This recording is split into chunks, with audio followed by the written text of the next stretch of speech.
সৃষ্টিকর্তা ধৈর্যশীল নারীদের পছন্দ করেন।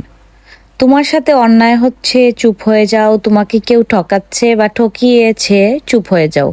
কেউ তোমার গীবত করছে, চুপ হয়ে যাও।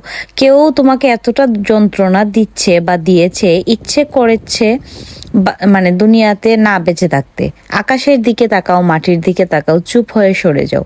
ভুলে যেও না, সৃষ্টিকর্তা সব দেখেন। কেউ না জানে, সৃষ্টিকর্তা ঠিকই জানেন। কেউ না বুঝে, সৃষ্টিকর্তা সবই বুঝে। বিচার করার মালিক হচ্ছে সৃষ্টিকর্তা। সো তোমার প্রার্থনা, চোখের পানি সৃষ্টিকর্তার কাছে মহামূল্যবান। সৃষ্টিকর্তা ছাড় দেয় কিন্তু ছেড়ে দেয় না। এটা হচ্ছে আমাদের বর্ষা চৌধুরী আপু, মানে হচ্ছে রাসেল ভাইয়া, উনার হচ্ছে ওয়াইফ।